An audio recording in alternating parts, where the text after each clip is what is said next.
हमारे चैनल को subscribe like. जी नहीं, बहुत सारी चीज़ें हैं। सबसे ज़रूरी चीज़ तो है कि हम किसान की आमदनी बढ़ाने के लिए पूरा कृत संकल्प हैं। बहुत सारे अध्यादेश लाए हैं, फसल बीमा योजना की लेके आए हैं, यूरिया पर नीम का लेपन किया है, मंडियों में जो उपज का भाव अच्छे दिए हैं, किसान के खाते में 6-6 हज़ार रुपये दिए हैं और धीरे धीरे करके ग्रामीण अर्थव्यवस्था को सुधार किया है। और इस कोरोना काल में जो हिंदुस्तान की अर्थव्यवस्था को किसान ने, खेती बाड़ी ने जो ताकत दी है वो हमेशा याद रखा जाएगा।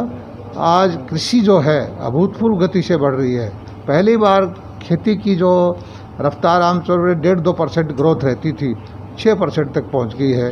तो ग्रामीण क्षेत्र में जो मोदी जी की नीतियां हैं उसका असर दिखाई देना शुरू हो गया है। अच्छा, तो मेरी फसल जो योजना है उसका कितना कारगर साबित होगा?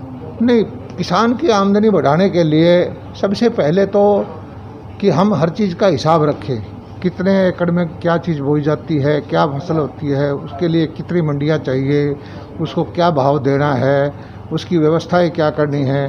और किसान की आमदनी बढ़ाने के लिए हमें प्रोसेसिंग की तरफ जाना पड़ेगा, फसलों के विविधीकरण की तरफ जाना पड़ेगा, पशुपालन की तरफ ध्यान देना पड़ेगा, मछली पालन की तरफ ध्यान देना पड़ेगा, बागवानी, सब्जियां को ध्यान देना पड़ेगा। और सौभाग्य से मोदी जी ने जो पैकेज दिया है 20 लाख करोड़ का, उसमें से अधिकांश जो है इन्हीं चीज़ों पर केंद्रित है। और धीरे धीरे करके हमारा जो लोगों को इसका लाभ मिलना शुरू हो गया है। मेरे पास पशुपालन का विभाग है। पहली बार जो है पशुपालक जो छोटे छोटे हैं 1.5 लाख रुपए तक का उनको 4% ब्याज पर पशुधन क्रेडिट कार्ड बनाया जा रहा है। हरियाणा, मुझे उम्मीद है कि 1 लाख पशुपालक को 1 लाख कार्ड जो है 15 अगस्त से पहले हम बनाने में सक्षम होंगे, बगैर कोई ज़मीन गिरवी रखे, बगैर घर गिरवी रखे।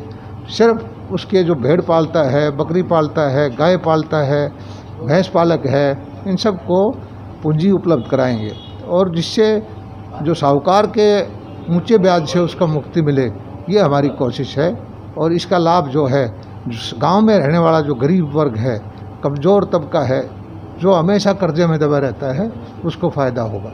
टिड्डी का खतरा इस बार बरकरार है क्योंकि राजस्थान के सभी जिलों के अंदर प्रजनन बड़ी भारी मात्रा में हुआ है और इनके बच्चे बड़े होके हवा के गति के साथ, वेग के साथ हरियाणा में आ जाते हैं और उसी का परिणाम है कि हमारे यहाँ 10-12 बार टिड्डी आ चुकी है।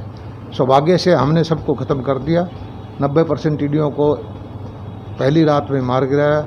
लेकिन हमें एक ये दिक्कत है कि राजस्थान सरकार को जितना रोकथाम के लिए कार्यक्रम करने चाहिए वो नहीं कर पा रही।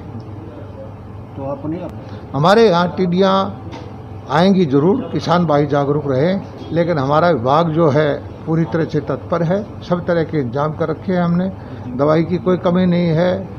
ट्रैक्टर के किसान को 2,500 रुपये प्रति दिन किराया देने की बात भी कर दी है, ड्रोन की व्यवस्था भी कर दी है। तो जो भी टिड्डी हमारे यहाँ आएगी उसकी सूचना विभाग देगा और उसको हम ख़त्म करने में कामयाब होंगे। ठीक, धन्यवाद।